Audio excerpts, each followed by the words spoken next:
Hey, good morning. It's Saturday, June 5th. Really great to be with you this morning and a great day to be outside. Last night in the video, we talked about the National Geographic belief that the story of the Native American creation myth, origin story of Skywoman is a much better way to look at the way the earth began than, say, the Genesis model. So I decided to do a little more research on Skywoman. It was kind of fascinating to me. And there's several origin stories, several myths about Skywoman, how she came. But here's one from the Iroquois nation. Long before the world was created, there was an island floating in the sky upon which the Sky people lived. Now again, we have no indication of who these Sky people are, how they were created themselves. They're just there. They lived quietly and happily. No one ever died or was born or experienced sadness. Wow. It seems to be the perfect life. No responsibilities, no hassles, no worries, no kids to take care of. Perfect world, according to National Geographic. However, one day, one of the Sky women realized she was going to give birth to twins. She told her husband. Should be a moment of excitement and joy, right? In this perfect world where no one ever has a problem? She told her husband, who flew into a rage. In the center of the island, there was a tree which gave light to the entire island since the sun hadn't been created yet. He tore up this tree, creating a huge hole in the middle of the island. Curiously, the woman peered into the hole. Far below, she could see the waters that covered the earth. But at that moment, her kind, loving husband pushed her into the hole. And that's where we found the story last night of her falling, from the sky. It was because her husband pushed her. Well, the Sky Woman origin story might be a great thing for the planet and the animals, not a very great thing for women. We're back to the same old problem. It's the woman's fault. She's the one that created this mess by getting pregnant. Guy had nothing to do with it. Interesting. She fell through the hole, tumbling towards the waters below. Water animals existed on the earth, so far below the island that two birds saw her falling. They were concerned, so they caught her just in time. Determined to help the woman, they dove into the water to get mud from the bottom of the seas. One after another, the animals tried and failed.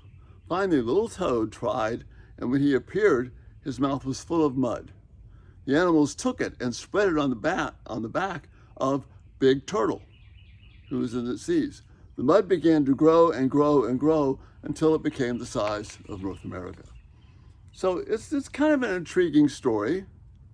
But again, there's really no description of origins or how things got started or even where the evil comes from, except the woman is the one that caused it by getting pregnant. Then the woman stepped onto the land, and because she was, apparently these folks were divine from the sky country, she sprinkled dust into the air and created stars. Then she created the moon and the sun. The Sky Woman gave birth to twin sons. One was named Sapling, and he grew to be kind and gentle. The other was named Flint, and his heart was as cold as his name. And they grew quickly and began filling the earth with their creations. So Sapling went and did good things. For instance, he created fish without bones. Flint comes along and creates fish with bones. And there's an eternal struggle that lasts. And finally, Sapling kind of gets the upper hand, but Flint never really goes away because they're gods. And so he gets mad occasionally. We have volcanoes. This is the story that is supposed to make us more compatible with our planet and our environment. And National Geographic tells us this because they know. And Christians are mocked for believing what the Bible says. But the Bible has all of the answers that this Iroquois myth leaves out. Sky Woman, in the myth here, in the Iroquois myth, Sky Woman is the problem. In the biblical story, Adam is the problem because he doesn't care for Eve right off the bat. Yes, Eve tastes the fruit first, but Adam didn't care for her. So Romans says, in Adam all die. So it's Adam's responsibility, not the woman's. Good and evil are reconciled with the birth of Christ. So we have creation, fall, redemption. And all we have in this story is some kind of a creation, some kind of a fall, and a hope that things will work out. My point is just this. It's worth checking out some of these stories. And they're creatively written, intriguing. They draw us to them, beautiful imagery, and all the rest of that. But they don't solve the problem of man's sin, what true origins are about, and how we can have confidence that our scriptures are really telling us the truth. And the Bible really does give us harmony.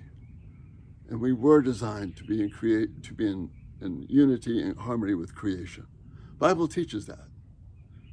Not left to two twin sons warring back and forth. So that's the thought for the day.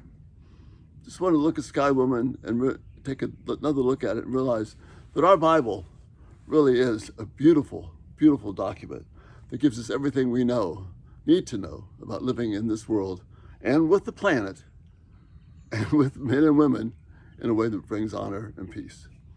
And thanks for being here, and Lord willing, we'll see you tonight. You have a great day.